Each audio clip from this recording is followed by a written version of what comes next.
माताय नमः। ओम ऐं ह्रीं क्लीं शक्ति माताय नमः। ओम ऐं ह्रीं क्लीं शक्ति माताय नमः। सुतपा, माता, माता, माता, इस दीनहीन दुखी सुतपा के आह्वान पर आप आ गई माता। आप वास्तव में करुणा की मूर्ति है माता। कहो सुतपा, इस प्रकार आकुल व्याकुल होकर मुझे क्यों पुकार रही थी? माता, अपने भक्तों के मन की बात आपसे छुपी नहीं है। हे जगदम्बा, मेरी पुत्राकांक्षा पूर्ण करें। हे सर्वेश्वरी, मेरा नारीत्व पुत्र को गोद में खिलाने के लिए उत्सुक हो रहा है। जगत के कल्याण के लिए मुझे मेरे पति जैसा तेजस्वी पुत्र प्रदान करो माता। अन्यथा अन्यथा क्या सुतपा? अन्यथा मैं स्वतः ही प्राणों का त्याग कर दूंगी माता। सुतपा, मेरी उपस्थिति हर अन्यथा को समाप्त कर देती है। माता, उद्विग्नता में मैं कठोर हो गई थी माता। क्षमा करो माता, जगदम्बा क्षमा करो। इस समय तुम्हें संयम की सबसे अधिक आवश्यकता है सुतपा। धैर्य रखो पुत्री। मृकंडु ऋषि की शिव आराधना पूर्ण होने तक तुम्हें प्रतीक्षा करनी ही होगी। प्रतीक्षा की क्षण काटना अब सुतपा के लिए असंभव है माता। अपनी प्रतीक्षा के असंभव क्षण भी शिव चरणों में समर्पित कर दो पुत्री। उनकी कृपा से तुम्हारे असंभव क्षण भी उन्हीं के समान सुंदर हो जाएंगे। आशीर्वाद दो माता, आपके दिखाए मार्ग पर चलकर एक तेजस्वी और जगत का कल्याण करने वाले पुत्र की माँ बन सकूं। मैं तुम्हें आशीर्वाद देती हूँ सुतपा कि समय आने पर तुम एक तेजस्वी जगत का कल्याण करने वाले महान शिव भक्त पुत्र की माता बनोगी। जय हो माता। माता, जय माता की। नारायण नारायण नारायण, श्रीमन नारायण नारायण नारायण, नारायण नारायण नारायण, भजमन नारायण नारायण नारायण,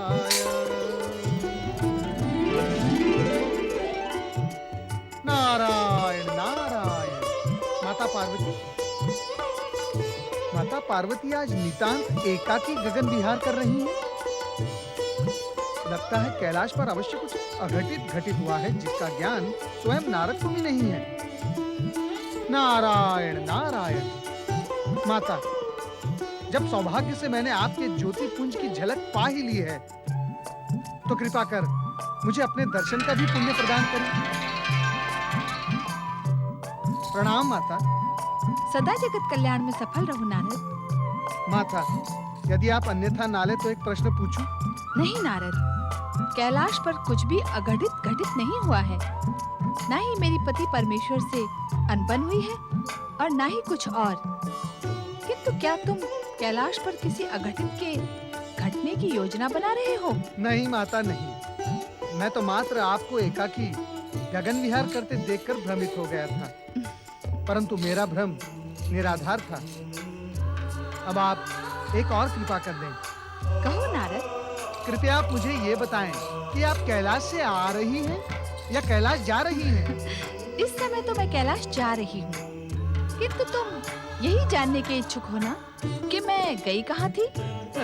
हाँ माता। नारद, तुम्हारी जिज्ञासा का आकार तुम्हारे व्यक्तित्व से भी बड़ा हो गया है।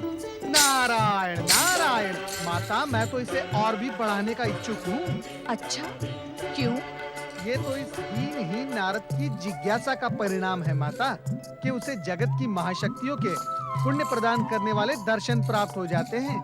अर्थात तुम महाशक्तियों के दर्शनों का स्वार्थ साध कर ही अपनी जिज्ञासा को बढ़ा रहे हो। नहीं नहीं माता, जिज्ञासा तो नारद का स्वभाव बन गया है। इसमें स्वार्थ का तो कहीं स्थान ही नहीं होता, और यदि होता भी है तो वो जगत कल्याण के लिए। तुम्हारा कल्याण हो पुत्र। माता, माता आप तो मेरी जिज्ञासा को आहत करके जा रही हैं। स्वयं आप मुझे ये बताने वाली थी कि आप कहाँ से आ रही हैं। नारद, मैं मृकंडु ऋषि की पत्नी सुतपा की वेदना शांत करके आ रही हूँ, किंतु अपने वचन से आज संभवतः प्रथम बार मैं स्वयं संतुष्ट नहीं हूँ। ये आप क्या कह रही हैं सर्वेश्वरी? सत्य कह रही हूँ नारद। महान शिव भक्त मृकंडु ऋषि ब्रह्मचर्य व्रत का पालन करते हुए अभिराम शिवाराधना में लगे हैं तथा उनकी पत्नी सुतपा एक तेजस्वी पुत्र की माँ बनने की इच्छुक है। आज नहीं तो कल ऋषि मृकंडु की तपस्या पूर्ण होगी ही माता। क्या तब तक ऋषि पत्नी धैर्य धारण नहीं कर सकती? उनका धैर्य संयम से ऊपर पहुँच गया है नारद। स्त्री के लिए पुत्र प्राप्ति की इच्छा को धैर्य की सीमा में बांधा नहीं जा सकता। तब क्या होगा माता? लगता है शिव इच्छा के बिना मेरा सुतपा को दिया हुआ वचन पूर्ण नहीं होगा। अर्थात माता? अर्थात जब तक भोलेनाथ स्वयं मृकंडु ऋषि को प्रेरित नहीं करेंगे तब तक मेरा वचन पूर्ण नहीं होगा नारद। माता, भगवान भोलेनाथ तो सर्वज्ञ हैं, अंतर्यामी हैं। वे अवश्य ही हमारा ये वार्तालाप सुन रहे होंगे। शिव जी की कृपा से ऐसा ही हो नारद।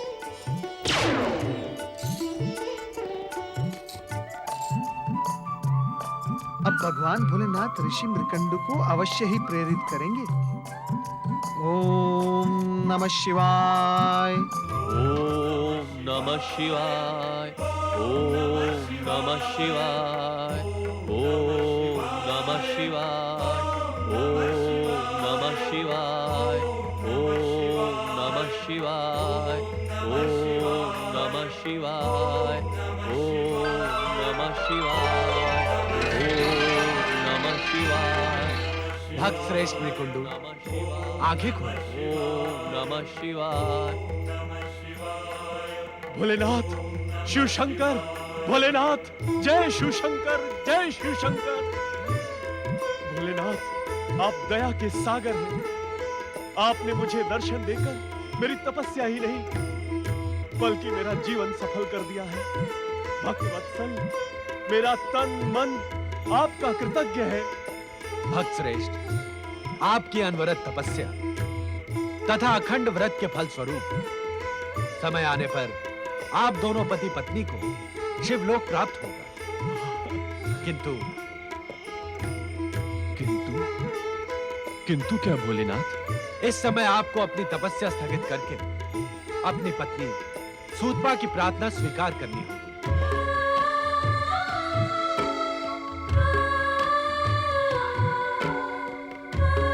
सर्वेश्वर, आप जानते हैं गृहस्थ आश्रम में मेरी कोई रुचि नहीं है और वैसे भी इस समय में तपस्या के साथ साथ ब्रह्मचर्य व्रत के संकल्प की डोर से बंधा हूं। भक्त मृकुंडु, ऐसा लगता है कि आप भक्ति की डोर से अधिक हठ योग की डोर से बंधे हैं। भोलेनाथ, ये आप क्या कह रहे हैं? हम सत्य कह रहे हैं भक्त मृकुंडु। हठ योग का स्वभाव ऐसा ही होता है। वो अपने निश्चय पूर्ति के मार्ग पर किसी भी प्रकार की चिंता नहीं करता। किंतु हठ योग आप जैसे ऋषि मुनियों पर नहीं, नन्हे नन्हे बालकों पर अच्छा लगता है। शिव शंकर, तो क्या आप मुझे ब्रह्मचर्य व्रत का संकल्प तोड़ देने का परामर्श दे रहे हैं? मृकुंडु, एक तपस्वी का कर्तव्य होता है प्राणी मात्र को प्रसन्न रखना, जगत का कल्याण करना। किंतु आपका तप आपकी पत्नी के दुखों का कारण बन गया। शिव सृष्टि में ऐसे तप का कोई मूल्य नहीं। प्रभु, मैं आपकी बातें भली भांति समझ नहीं पा रहा हूं। मृकुंडु, यदि तुम गृहस्थ आश्रम में रुचि नहीं रखते तथा निष्ठा से ब्रह्मचर्य व्रत का पालन करने के इच्छुक थे, तो तुम्हें सूतपा के विवाह प्रस्ताव को अस्वीकार कर देना था, भले ही कितनी विवशता हो। प्रभु, यदि अब तुम ब्रह्मचर्य व्रत की आड़ लेकर पतिव्रत धर्म के कर्तव्य से बचने के इच्छुक हो, तो ये तुम्हारा देवी सूतपा के प्रति अन्याय है और हमारी दृष्टि में एक पति प्रयाण नारी के प्रति अपराध जो आपके सौभाग्य को शीघ्र ही दुर्भाग्य में परिवर्तित कर देगा। नहीं नहीं भोलेनाथ, तो अपने कर्तव्य का पालन करके देवी सूतपा की आकांक्षा पूर्ण करें। आपका कल्याण हो। प्रभु प्रभु।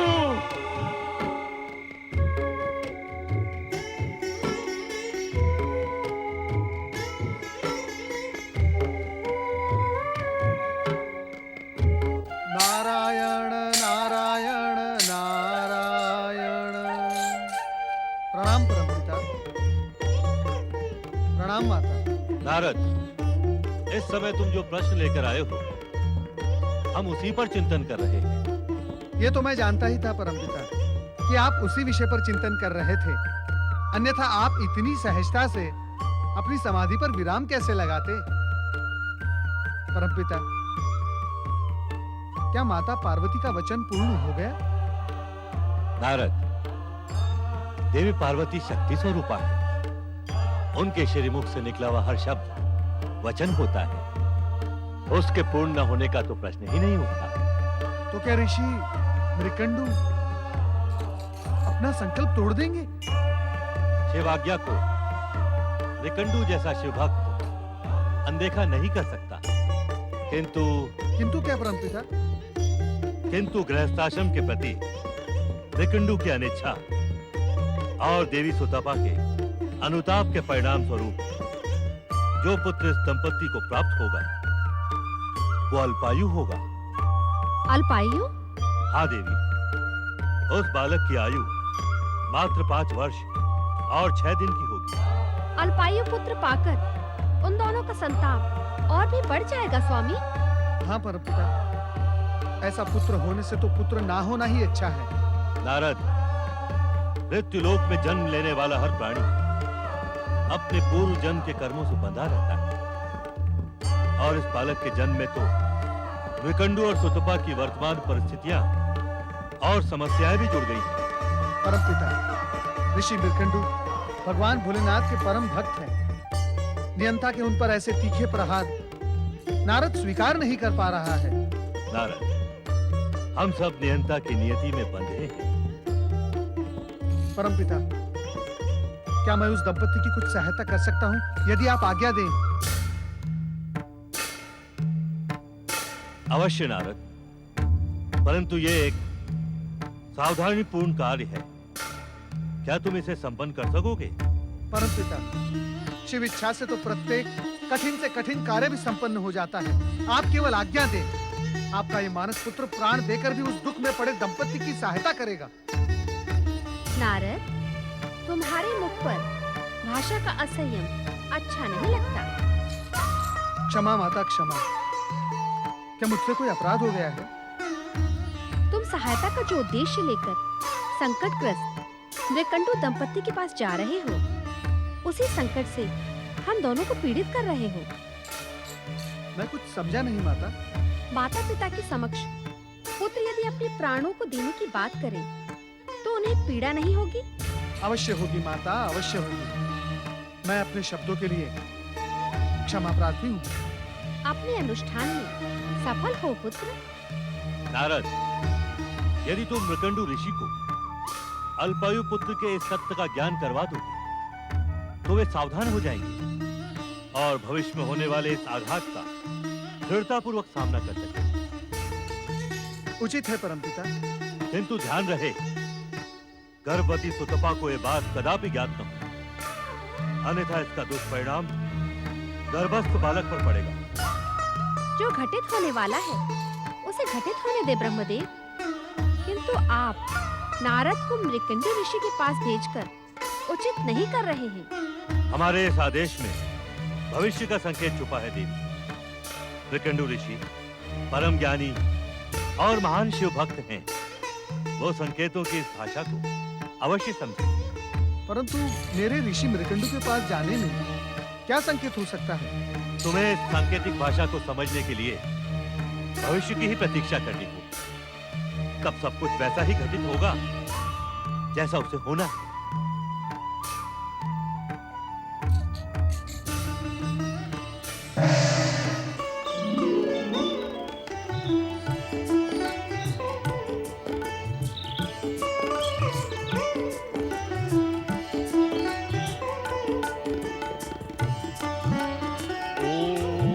नमः शिवाय, ओम नमः शिवाय, ओम नमः शिवाय, ओम नमः शिवाय, ओम नमः शिवाय, ओम नारायण नारायण।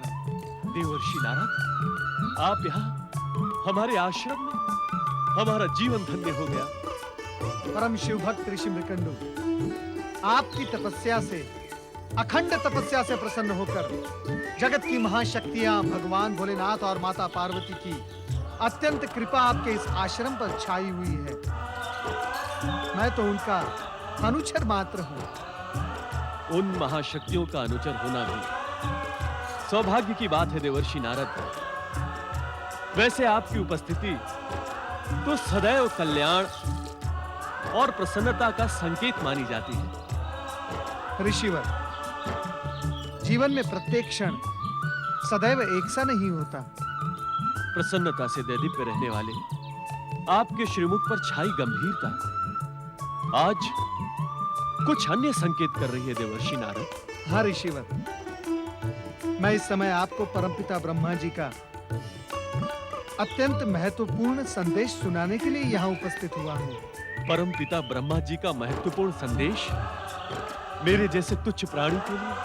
अहो भाग्य, आप हमारे आश्रम में पधार कर इसे पवित्र करें, आतिथ्य ग्रहण करें और हमारे सौभाग्य में श्री वृद्धि करें। नहीं ऋषिवर, परमपिता ब्रह्मा जी की ये आज्ञा है कि इस संदेश की बात देवी सुतपा को ज्ञात न हो। ऐसा कौन सा संदेश है परमपिता का जिसे पति सुन सकता है किंतु पत्नी नहीं? ऋषिवर, मैं जो संदेश आपको सुनाने जा रहा हूं उसे आपको अपने हृदय पर पत्थर रखकर सुनना होगा। देवर्षि, ऋषिवर, आप तो ज्ञान के सागर हैं और ये आप भली भांति समझते हैं कि इस मृत्यु लोक में समय के काल चक्र के साथ साथ जीवन और मृत्यु एक निश्चित क्रम है, अटल सत्य है। क्या यही संदेश दिया है ब्रह्मदेव ने? ऋषिवर, कृपया आप अधीर न हो। परमपिता ब्रह्मा जी का संदेश सुनने के पश्चात आपको सर्वाधिक धैर्य की आवश्यकता पड़ेगी। देवर्षि, आप निसंकोच होकर कहें। ऋषिवर, इस मृत्युलोक के जीवन में सर्वाधिक जटिल गृहस्थाश्रम को माना गया है, क्योंकि इसी में प्राणी नित्य नई समस्याओं में, परीक्षाओं में उलझता जाता है। देवर्षि, आप भूमिका न बनाएं, ब्रह्मदेव का संदेश स्पष्ट कहें। स्पष्ट इतना कठोर है ऋषिवर कि उसे कह पाने के लिए स्वयं मैं शब्द नहीं जुटा पा रहा हूँ। कठोर से कठोर संदेश सुनने के लिए मैं प्रस्तुत हूं। कहे देवर्षि, आपको मेरी सौगंध है। ऋषिवर, देवी सुतपा के गर्भ से जन्म लेने वाला बालक मात्र 5 वर्ष और 6 दिन की अल्पायु लेकर ही जन्म लेगा।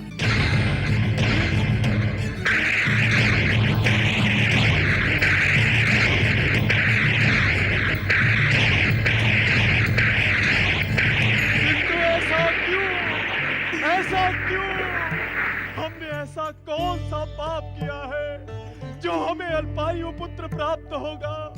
ये विधाता का मेरे साथ अन्याय है, अन्याय, अन्याय, अन्याय।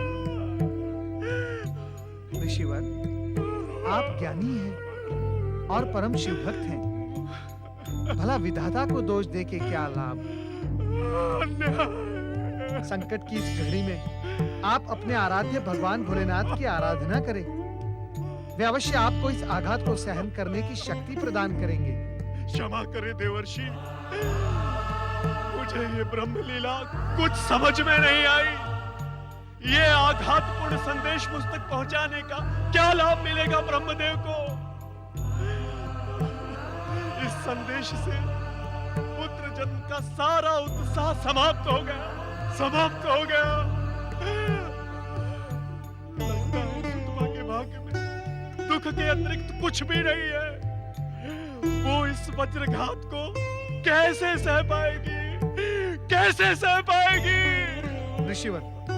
ऋषिवर इस बात का स्मरण रहे कि इस संदेश का ज्ञान देवी सुतपा को किसी भी मूल्य पर नहीं होना चाहिए, अन्यथा गर्भस्थ शिशु पर विपरीत प्रभाव पड़ सकता है। आपने मेरे पहले प्रश्न का उत्तर नहीं दिया। ऐसा आघातपूर्ण संदेश देने के पीछे ब्रह्मदेव का क्या उद्देश्य है? ऋषिवर, आप स्वयं कहा करते हैं कि प्रश्न के मध्य ही उत्तर छिपा रहता है। परमपिता ब्रह्मा जी के संदेश में छिपा गूढ़तम संकेत संभवतः आपको अपने प्रश्न में मिल जाए, आपका कल्याण हो।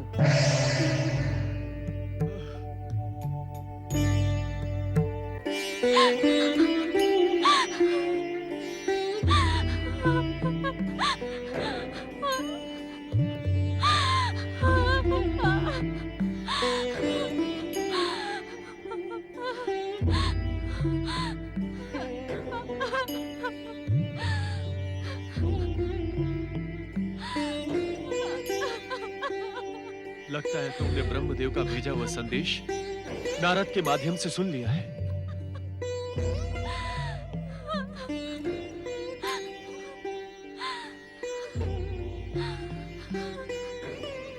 नहीं सुमुखी, नहीं। ये समय रोकर व्यर्थ व्यतीत करने का नहीं है, अपितु रो नहीं तो और क्या करूं स्वामी? संभवतः विधाता मेरे भाग्य में हंसना लिखना ही भूल गया। माता पार्वती की पूजा से मुझे पुत्र प्राप्ति का आशीर्वाद मिला। आपने भी लंबे समय तक शिव आराधना कर उन्हें प्रसन्न किया। क्या प्रसन्नता का परिणाम ये अल्पायु पुत्र है? क्या पूजा, प्रार्थना, आराधना एवं तपस्या का यही प्रतिफल मिलता है? उत्तर दे स्वामी। ये प्रश्न आपसे आपकी पत्नी सुतपा नहीं, अपितु जन्म लेने वाले बालक की माँ पूछ रही है। उत्तर दे स्वामी। यदि अब भी आपने उत्तर नहीं दिया, तो भविष्य में कोई माँ, कोई पिता पुत्र प्राप्ति के लिए प्रार्थना नहीं करेगा। अपितु विधाता के इस घोर अन्याय पर उंगली उठाकर प्रश्न पूछेगा, नियंता पर आरोप लगाएगा। सुतपा, नियंता के नियमों से हम सब बंधे हैं, किंतु प्रश्न उठाने से अथवा नियंता पर आरोप लगाकर दुर्भाग्य के सिवा हमें कुछ नहीं मिलेगा। मुझे अपने पुत्र की आयु के समक्ष किसी भी दुर्भाग्य का भय नहीं है स्वामी, और जिसका दुर्भाग्य होगा वो दुर्भाग्य से भय करेगा। मेरे जीवन में तो नियंता सौभाग्य लिखना ही भूल गया। इतनी अधीर न हो सुतपा, हमें भविष्य में आने वाली विपदा को दृढ़ता पूर्वक स्वीकार करना है। जन्म लेने वाले बालक को थोड़े ही समय में अधिक से अधिक प्रसन्न रखने का प्रयास करना है, उसकी हर इच्छा को पूर्ण करना है। संभवतः विधाता की यही इच्छा है देवी। आप विधाता की इच्छा को स्वीकार करें। मैं उनके विरुद्ध संघर्ष का शंखनाद करने जा रही हूँ। मैं अपने पुत्र को कदापि अल्पायु नहीं रहने दूंगी। सुतपा, शिव आज्ञा के बाद मुझे तुम पर और तुम्हारी एकनिष्ठ भक्ति पर गर्व हुआ था। उस गर्व को खंडित न करो देवी। ये आप क्या कह रहे हैं नाथ? हाँ देवी, मैं सत्य कह रहा हूँ। आज तक विधाता से कोई नहीं लड़ पाया। होनी तो होकर रहती है ना। तो मैं क्या करूं स्वामी?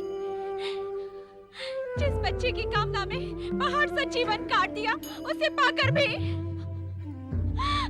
नहीं स्वामी, ये असंभव है। ये घोर अत्याचार है। समझ में नहीं आता कि इतना क्रूर संदेश भेजकर ब्रह्मदेव को क्या मिला। इस संदेश के पीछे छिपे गुप्त संकेत की भाषा समझो सुतपा। गुप्त संकेत? हाँ प्रिय, पहले मैं भी तुम्हारी तरह उत्तेजित हो गया था, किंतु अब संकेत की भाषा समझ में आने लगी है। स्पष्ट कहे स्वामी, किस संकेत की बात कर रहे हैं आप?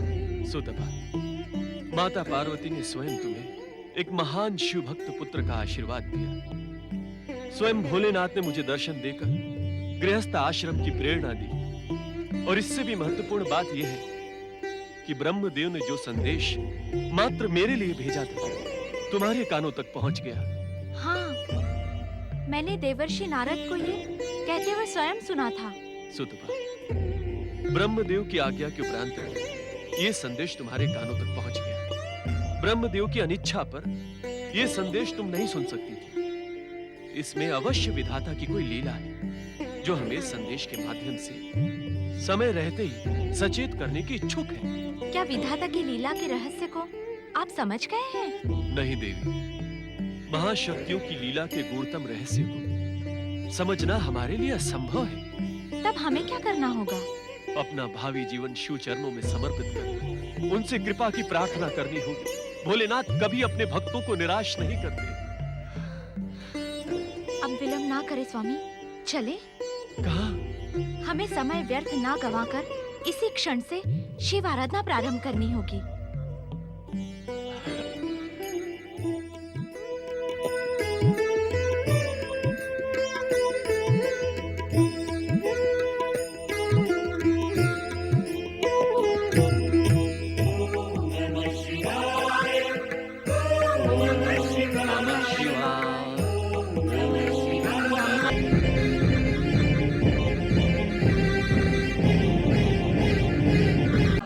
ऋषि मृकंडु एवं देवी सुतपा की आपके प्रति की हुई भक्ति का कितना सुंदर प्रतिफल है स्वामी।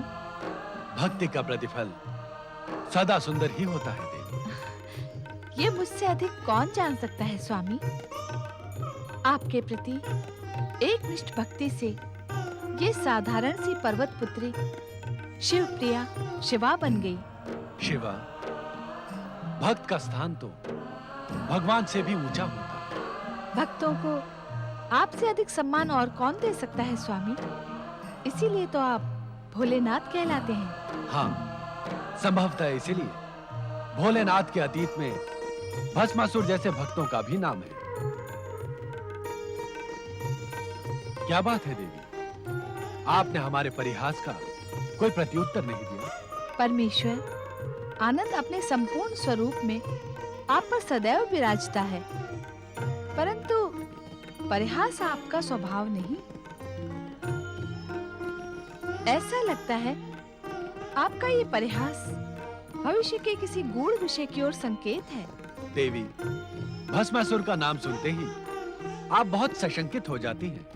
नहीं स्वामी, ये संशय भस्मासुर के उल्लेख से उत्पन्न नहीं हुआ है। स्वामी, एक बात बताएं, मेरे वचन की रक्षा के लिए आपने मृकंडु ऋषि को गृहस्थ आश्रम की जो प्रेरणा दी, उससे उन्हें मार्कंडेय जैसा पुत्र प्राप्त हुआ है। ये मार्कंडेय आगे चलकर देवी, मार्कंडेय अभी मात्र 5 वर्ष का है। उसके माता पिता उसकी बाल लीलाओं को देख देख कर निहाल हो रहे हैं। अभी उसके भविष्य की चर्चा का क्या उद्देश्य? भोलेनाथ, मैं इस समय उसी उद्देश्य को लेकर यहाँ उपस्थित हुआ हूँ। नारद, तुम्हारी इस समय उपस्थिति इस बात का प्रमाण है कि मृकंडु नंदन मार्कंडेय के साथ कुछ अघटित घट रहा है। हाँ माता, हंसता खेलता, फूलों सा कोमल, गंगा से भी पवित्र सुकुमार मार्कंडेय नियंता के नियति पाश में उलझकर मुरझा जाएगा। नारद, इस विषय पर इतनी दीर्घ चर्चा की क्या आवश्यकता है? वो बालक जो कुछ भी अपने भाग्य में लिखा कर लाया है, वो तो उसे भोगना ही पड़ेगा। मृत्यु लोक में जन्म लेने वाले हर प्राणी के लिए ये अटल नियम है। इसलिए ये व्यर्थ की चिंता छोड़ कोई अन्य समाचार सुनो। स्वामी, नारद क्या कहने के इच्छुक हैं? ये तो सुन ले। नहीं माता, नहीं। संभवतः भगवान भोलेनाथ उचित कह रहे हैं। जिन बातों का उद्देश्य निर्धारित हो गया हो, उन पर व्यर्थ चर्चा करके क्या लाभ। अब आप मुझे आज्ञा दें। स्वामी, ऐसा लगता है मार्कंडेय के संबंध में कुछ बातें आप मुझसे छिपा रहे हैं। आप तो हर विषय में मुझसे चर्चा करके मुझे सुख प्रदान करते हैं, किंतु आपका संदेह अनुचित नहीं है, किंतु ये संदेह प्रेम के मार्ग को अवरुद्ध करता है। स्वामी, हाँ देवी, मार्कंडेय के विषय में चर्चा की आज्ञा न देने का एकमात्र कारण यही है कि नियंता ने उसकी नियति निर्धारित कर दी है। जिस पर उद्विग्न होने की आवश्यकता नहीं। समय आने पर आपको सभी कुछ ज्ञात हो जाएगा। जय शिव जी। शिव जी का नाम सुनकर मेरा मन प्रसन्न क्यों होने लगता है पिताजी? पुत्र मार्कंडे, शिव का अर्थ है मंगल। वो सदा मंगलकारी है और इस जगत का आधार भी शिव जी है। शिव जी? हाँ पुत्र, ये संसार इन्हीं की कृपा और इच्छा से संचालित है। मुझे शिव जी के विषय में अवश्य बताइए पिताजी। मुझे उनका प्रसंग सुनना बहुत अच्छा लगता है। पुत्र, शिवाराधना करके प्राणी घोर संकट से भी बच जाता है। अपने भक्तों की रक्षा का दायित्व शिव सदा अपने ऊपर ले लेते हैं। और शिव का स्वरूप कैसा है पिताजी? शिव जी का स्वरूप अद्भुत, अनुपम, सुंदर और सबसे निराला है। शिव जी जटा जूटधारी, शीश पर चंद्र, गले में सर्प धारण कर सदा बागंबर पहनते हैं। उनकी विशाल भुजा में त्रिशूल है और उनके मुख पर अपार तेज है। तेज? यज्ञकुंड की अग्नि के समान? नहीं पुत्र, सहस्त्रों सूर्य मिलकर जो तेज प्रकट कर सके, वैसा ही तेज भगवान शिव के मुख पर सदैव विद्यमान रहता है। पिताजी, यदि मैं शिव आराधना करूंगा तो क्या वो मुझसे भी प्रसन्न होंगे?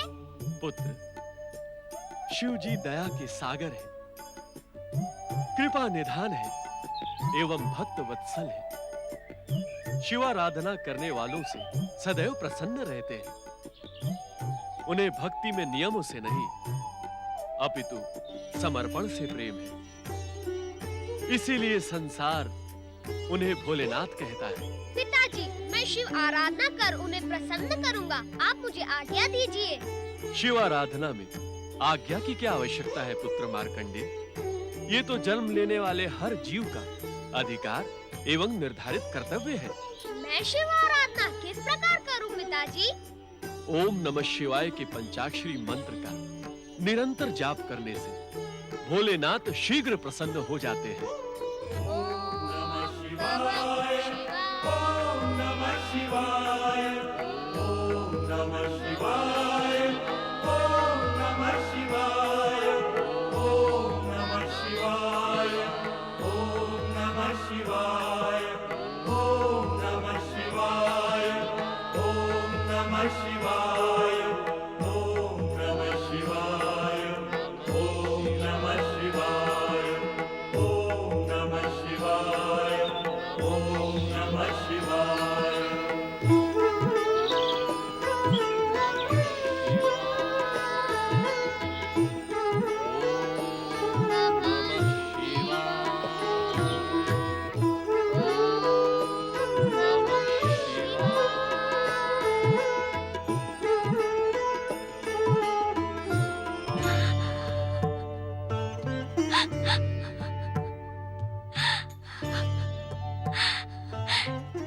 ये आपकी कैसी लीला है माता पार्वती। आपकी कृपा व आशीर्वाद से मुझे मार्कंडेय मिला।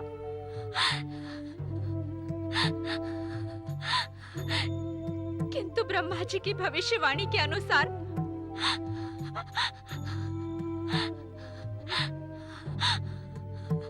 आज उसकी आयु का अंतिम दिन है। मैं उसका वियोग नहीं सह पाऊंगी। मेरे पुत्र पर कोई संकट आए उससे पहले ही मैं अपने प्राण त्याग दूंगी।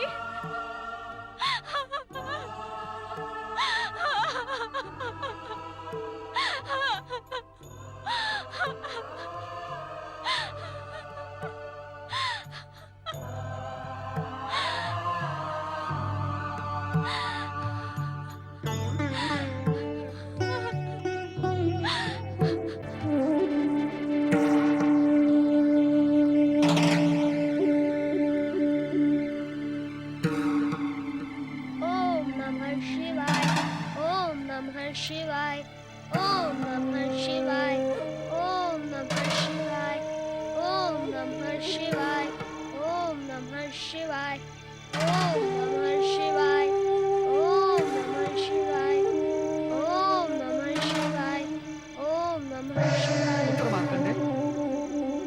रात को कहाँ जा रहे हो?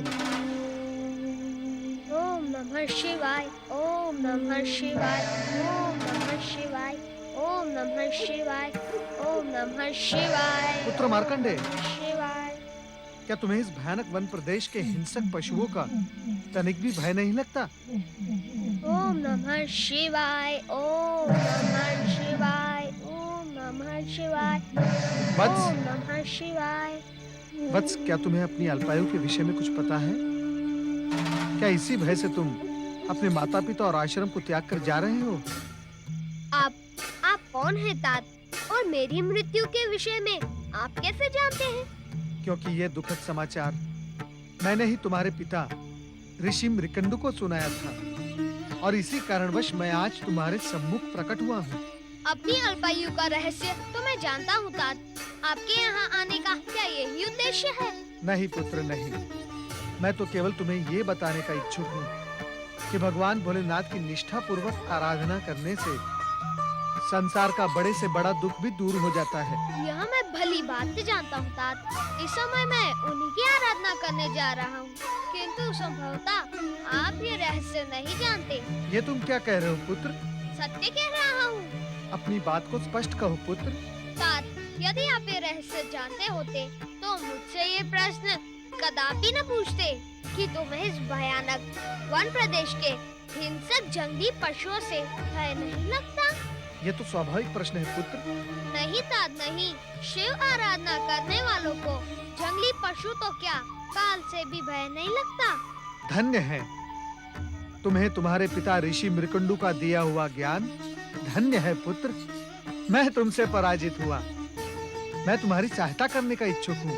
इस समय मुझे सहायता की नहीं, सहानुभूति की आवश्यकता है तात। सहानुभूति? हाँ तात, मैं नहीं जानता कि आप कौन हैं, किंतु यदि मेरे प्रति तनिक भी सहानुभूति है तो मेरे विषय में मेरी माँ और पिताजी को कुछ न बताना। प्रणाम। ओम नमः शिवाय, ओम नमः शिवाय, ओम नमः शिवाय, ओम नमः शिवाय। धन्य है तुम्हारी अपने माता पिता के प्रति भक्ति और धन्य है तुम्हारी भगवान भोलेनाथ के प्रति निष्ठा। अब तुम्हारी अल्पायु और मृत्यु के काल का संघर्ष बहुत ही रोचक होगा। नारायण नारायण। भोलेनाथ, आपसे अधिक चमत्कारी इस संसार में दूसरा कोई नहीं है।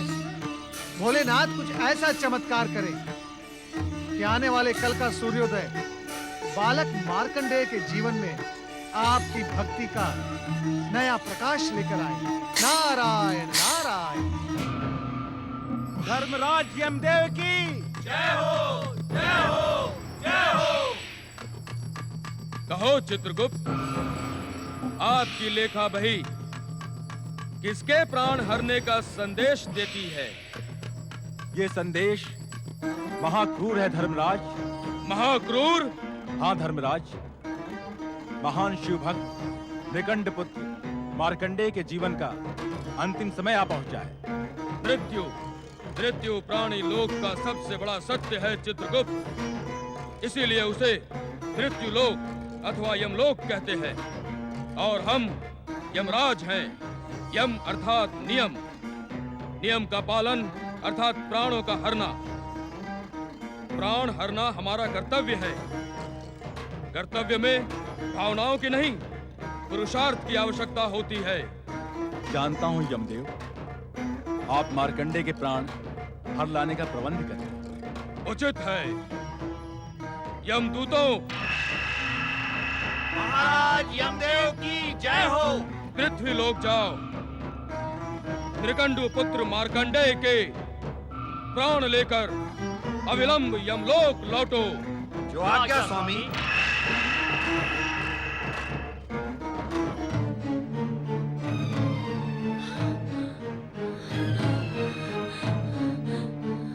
मार्कंडेय कहाँ चला गया? मार्कंडेय, स्वामी उठिए स्वामी। मार्कंडेय कहीं चला गया? उसे ढूंढ कर लाइए स्वामी, अन्यथा मैं रो रो कर इसी समय अपने प्राण त्याग दूंगी। उसे ढूंढ कर लाइए स्वामी। हे शिव शंकर, भोलेनाथ दया करे। भोलेनाथ, शिव शंकर, भोलेनाथ, शिव शंकर। पुत्र मार्कंडे, कहाँ हो तुम? हे शिव शंकर, मेरा प्रिय पुत्र मार्कंडे कहाँ गया? पुत्र मार्कंडे!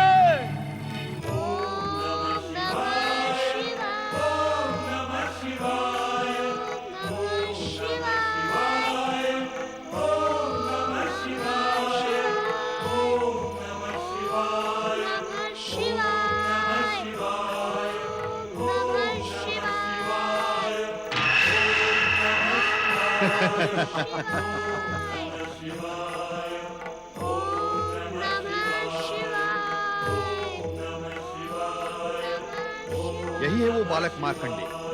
ओम नमः शिवाय। इसकी आयु पूरी हुई, चलो इसके प्राण हरते हैं। किंतु ये तो निष्ठापूर्वक शिव आराधना कर रहा है। ओम नमः शिवाय। शिव आराधना हमें हमारे कर्म से विमुख नहीं कर सकती है मित्र। उस पर मृत्यु पाश फेंको।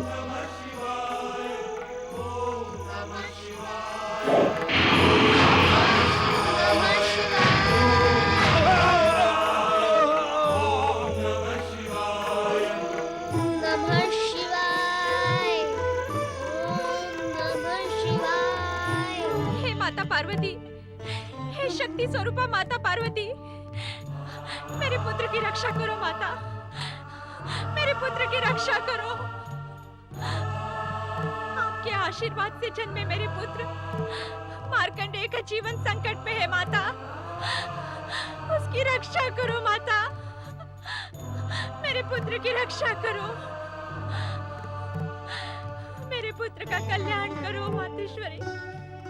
हे जगदम्बा, अपने आशीर्वाद की रक्षा करो माता। हे माता पार्वती, हे शक्ति स्वरूपा माता पार्वती, मेरे पुत्र की रक्षा करो माता, करुणा की मूर्ति माता पार्वती। हे जगदम्बा, मेरे पुत्र की रक्षा करो।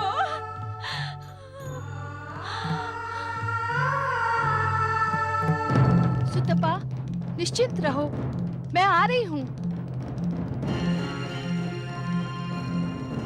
मुझे जाने की आज्ञा दीजिए स्वामी। सूतपा के पास जा रही हो देवी? हाँ स्वामी, एक माँ की वेदना एक माँ ही जान सकती है। स्त्री के जीवन में सबसे महत्वपूर्ण होता है मातृत्व। यदि उसका मातृत्व संकट में पड़ जाए तो स्त्री का जीवन दुख के सागर में डूब जाता है। देवी, इस संसार में माँ के हृदय में करुणा और मातृत्व का जो संचार है उसका केंद्र तुम ही हो। इसीलिए जगत के प्राणी तुम्हें जगदम्बा कहते हैं। स्वामी, बातों में कहीं मार्कंडेय के प्राण संकट में न पड़ जाएं। मुझे जाने की आज्ञा दे। नहीं देवी, वहां जाने से कोई कार्य सिद्ध नहीं होगा। वहां न जाना ही उचित होगा। एक माँ की वेदना असहनीय होती है स्वामी। मुझे स्वयं जाकर उसे आश्वस्त करना ही होगा। अन्यथा क्या देवी? अन्यथा मार्कंडेय के जीवन पर आए संकट से वो पतिव्रता मातृत्व से आहत होकर कहीं नियति को ही शापित न कर दे। ऐसा कुछ नहीं होगा देवी। घटेगा वही जो विधान है। इस स्थिति में मैं क्या करूं भोलेनाथ? सुतपा की व्यथा से मैं स्वयं बहुत चिंतित हूँ। मृकंडू दंपति तथा मार्कंडेय की चिंता हम पर छोड़ दो।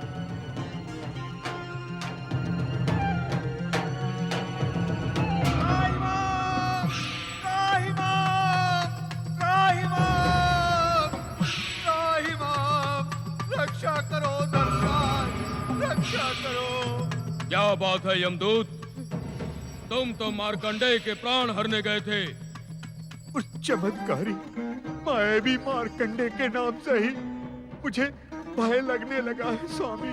बकवाद ना करो और अपनी बात स्पष्ट कहो। स्वामी, जो ही हमारे सहयोगी मित्र ने उस मायावी मार्कंडेय पर यमपाश फेंका तो उसके सामने के शिवलिंग से भयानक ज्वालाएं निकली। यमपाश ने पलटकर हम पर ही प्रहार किया। मेरा मित्र पुत्र यमदूत अभी भी वहां अचेत पड़ा है। मुझे विश्वास नहीं होता कि तुम सत्य कह रहे हो। आज तक ऐसा कभी नहीं हुआ कि यमदूत प्राण लिए बिना लौटे हों। ये अक्षर से सत्य है स्वामी। शांत रहो। तुम्हारी पराजय ने यमलोक की परंपरा को कलंकित किया है, जिससे हम अधिक चिंतित हैं। अब हम स्वयं मायावी मार्कंडे के प्राण हरने जाएंगे। स्वामी आप? हाँ, हम। यदि सृष्टि के नियमों से खिलवाड़ किया गया तो तीनों लोकों में अराजकता फैल जाएगी। प्राणी के मृत्यु में एक क्षण का विलंब भी सृष्टि की व्यवस्था को अस्त व्यस्त कर देगा।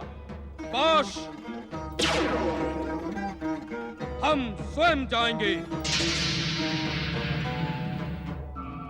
चित्रगुप्त जी, मुझे विश्वास नहीं होता कि स्वयं यमदेव भी उस मायावी चमत्कारी मार्कंडे के प्राण हर पाएंगे।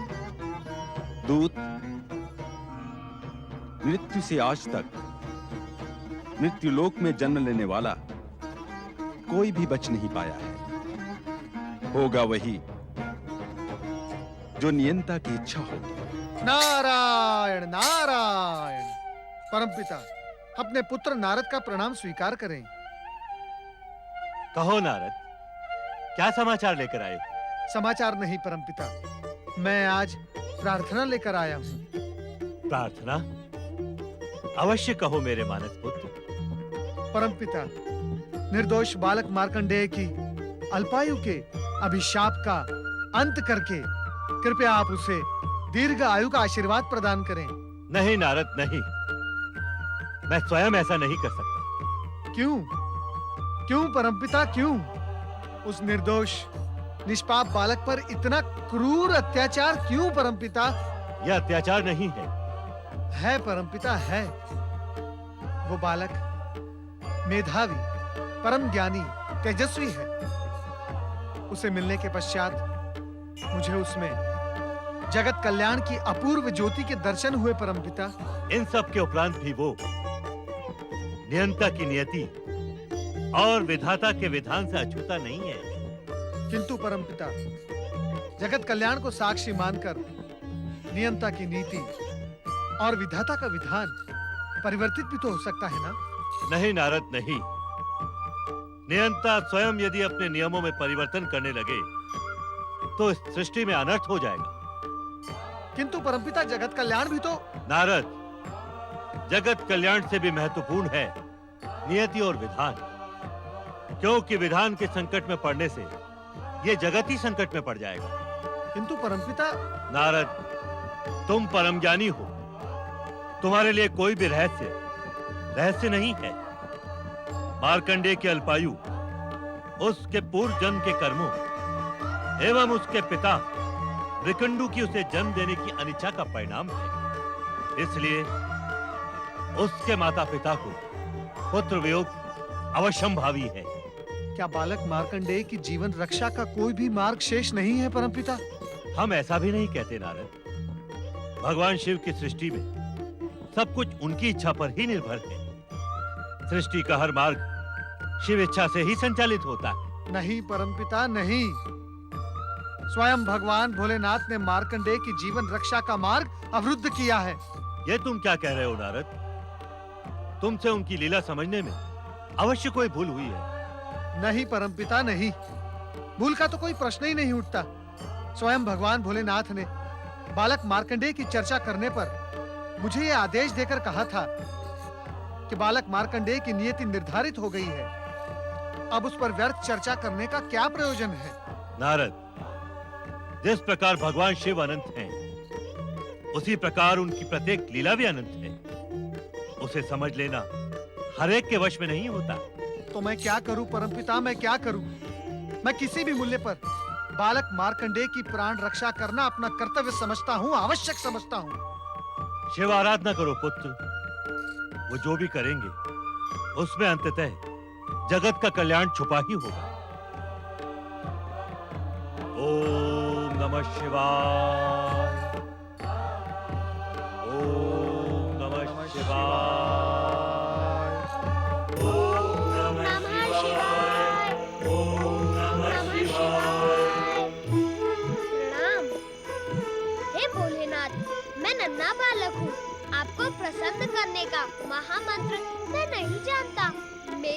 बात सुनो, मुझे दर्शन दो, मुझे दर्शन दो।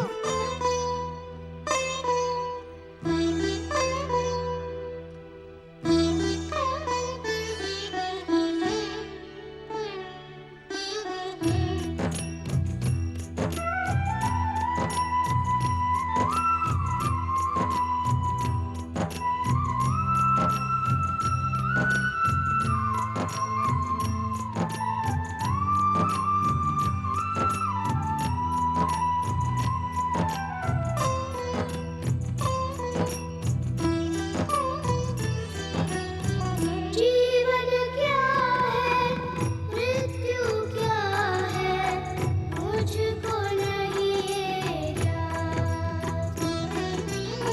जीवन क्या है, मृत्यु क्या है, मुझको नहीं ये ज्ञात। इतना ज्ञात है, दर्शन चाहूं आपके भोलेनाथ, दर्शन भोलेनाथ। जीवन क्या है, मृत्यु क्या है, मुझको नहीं ये ज्ञात। पुत्र मार्कंडे, पुत्र मार्कंडे, पुत्र मार्कंडे, कहाँ हो तुम? हे भोलेनाथ, दया करे भोलेनाथ।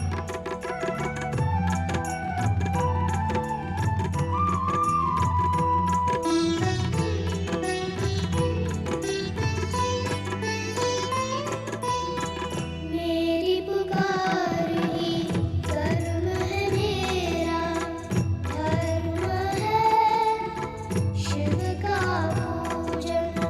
कर्म धर्म का मर्म ही शिव है, कर्म धर्म का मर्म ही शिव है।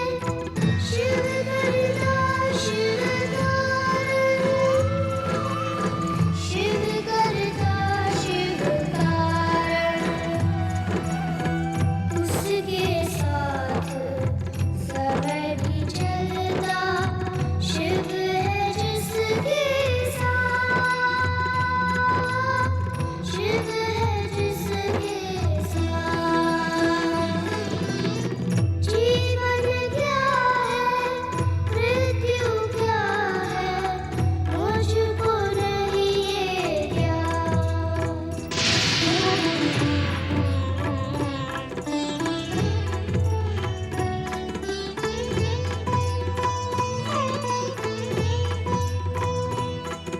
कहाँ चले गए मार्कंडे? हे भोलेनाथ, रक्षा करें।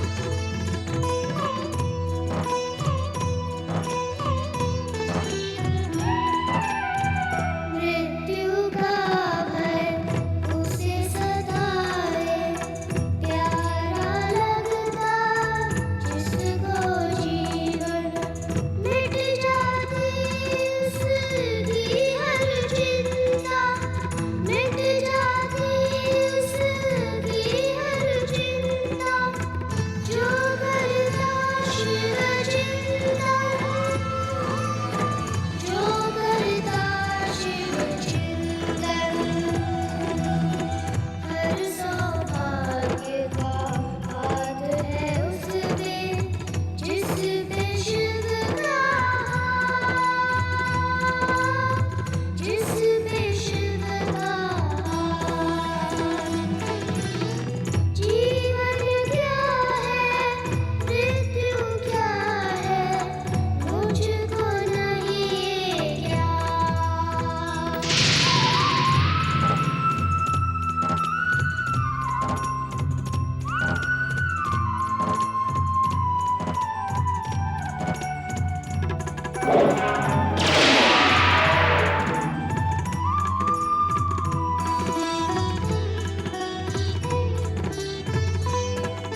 दुष्ट मायावी मार्कंडे, तू यम पाश पर माया चलाता है। नमः शिवाय। ए बच मेरे गदा प्रहार से। नमः शिवाय। नमः शिवाय।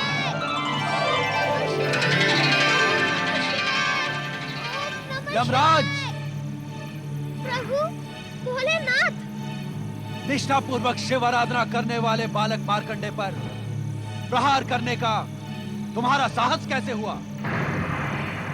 इस बालक ने शिवलिंग को हृदय से लगाकर हमारी शरण ली थी। शरणागत की रक्षा करना हमारा कर्तव्य है। क्या तुम इस सत्य को नहीं जानते कि तुम मात्र काल हो, किंतु हम महाकाल हैं, महाकाल हैं, महाकाल हैं, महाकाल।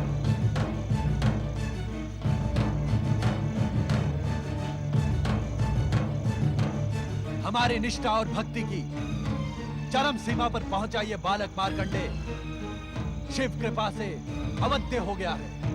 हे शिव शंकर, हे महाकाल, हे भोलेनाथ, मैं तो मृत्यु के अटल नियम का पालन कर रहा था। विधाता के विधानानुसार इस बालक की आयु समाप्त हुई। यदि मैं नियंता द्वारा निर्धारित समय पर आकर प्राण न हरता तो आप हमें कर्म विमुख होने का दंड ना देते? अवश्य देते, किंतु शिवलिंग से निकली ज्वालाओं से आहत यमदूत तथा स्वयं तुम्हारे यमपाश के टूटने पर तुम्हें बालक मार्कंडे की परम भक्ति से उत्पन्न परम शक्ति का ज्ञान क्यों नहीं हुआ? तुम तो कर्मों के आधार पर जन्म और मृत्यु को संचालित करने वाले परम ज्ञानी हो। क्या इस सत्य को नहीं जानते कि इस सृष्टि की रचना हमारी लीला मात्र है?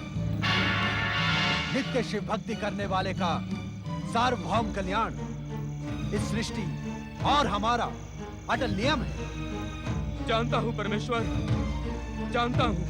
तब तो तुम ये भी जानते होगे कि जो जीवात्मा अपना जीवन मुझ में समर्पित कर देता है वो मेरे आनंद को बढ़ाने वाला एवं मुझे प्रिय होता है। क्या ये सब नीति ज्ञान हमें पुनः दोहराना होगा यमराज? नहीं भोलेनाथ, नहीं। अपने इस दास पर कृपा करें और आज्ञा दें कि अब मुझे क्या करना उचित होगा।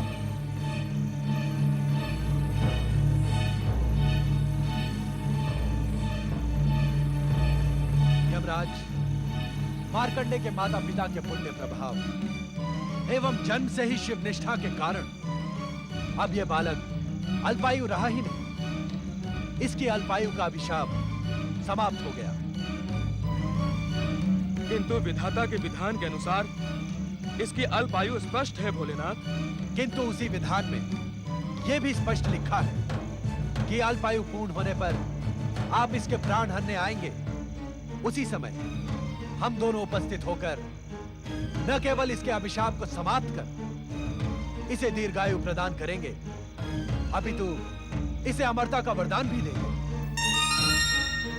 किंतु चित्रगुप्त के आलेख में आपके मृत्यु लेखाकार चित्रगुप्त ने मार्कंडे के अल्पायु होने का विवरण तो अपने पृष्ठों में लिख दिया, किंतु हम दोनों के आगमन की बात लिखना वो भूल गया। ये भूल अक्षम्य अपराध है यमदेव। अब मेरे लिए क्या आज्ञा है स्वामी? अब आप यमलोक लौट जाएं तथा वहां की व्यवस्था नियंत्रित करें। आपके आलेखों में त्रुटि सृष्टि के अनर्थ का कारण बन सकती है। हमें विश्वास है कि भविष्य में कभी आप कर्म विमुख नहीं होंगे। इस उद्दंडता के लिए मुझे क्षमा करें भोलेनाथ। भविष्य में ऐसा कभी नहीं होगा। प्रणाम भोलेनाथ। प्रणाम माता पार्वती। प्रणाम परम शिव भक्त मार्कंडे।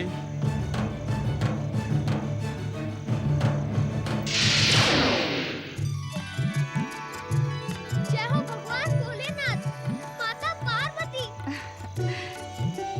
पुत्र मार्कंडे, तुम शिव कृपा के साथ ही साथ मेरे स्नेह के भी पात्र हो। इस क्षण से तुम मेरे लिए गणेश और कार्तिकेय के समान प्रिय हो। मैं तुम्हें अपने पुत्रों के समान ही अटूट स्नेह एवं सिद्धियां प्रदान करूंगी। जय भोलेनाथ। जय माता पार्वती, जय शक्ति माता पार्वती, जय सर्वेश्वर महादेव जी। हम अज्ञानियों को क्षमा करें। हमने आपकी कृपा पर संदेह किया और मार्कंडेय के अल्पायु के भय से अपनी भक्ति को पूर्ण रूप से आपके श्री चरणों में समर्पित नहीं किया। कृपा निधान, आपकी कृपा अपरंपार है। आप तो दया के सागर हैं। आपकी भक्ति असंभव को भी संभव बनाने में सक्षम है। जो एक बार निष्ठा पूर्वक आपके श्री चरणों में समर्पित हो जाता है, उसे संसार की समस्त चिंताएं आप पर ही छोड़ देनी होती है। परंतु हमने ऐसा नहीं किया भोलेनाथ। हमें क्षमा करे भोलेनाथ, हमें क्षमा करे। पुत्र के लिए चिंता करना माता पिता का स्वाभाविक कर्तव्य है, किंतु हमारे यहाँ प्रकट होने का कारण आपकी चिंता दूर करना नहीं, अपितु मार्कंडेय की अविचल शिव भक्ति है। मार्कंडेय का नाम शिव भक्तों में उसकी अमरता के समान ही अमर हो गया है।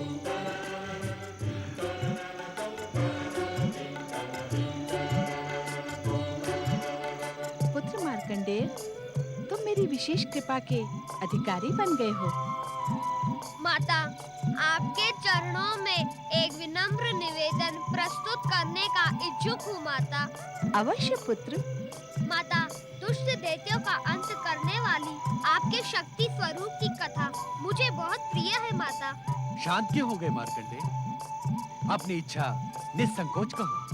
यदि आप दोनों का आशीर्वाद हो तो मैं माता की दया, माया और शक्ति स्वरूप का वर्णन एक ग्रंथ के रूप में लोक कल्याण के उद्देश्य से करने का इच्छुक हूँ।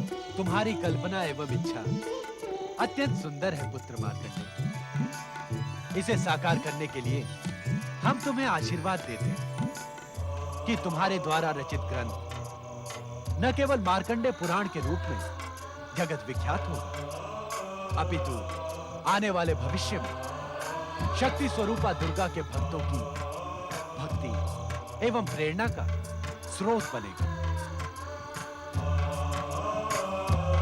पुत्र मार्कंडेय, भविष्य में तुम्हारे द्वारा रचित मार्कंडेय पुराण का मनन, पाठन एवं श्रवण करने वाला व्यक्ति मेरी विशेष कृपा का अधिकारी एवं मेरा परम भक्त कहलाएगा।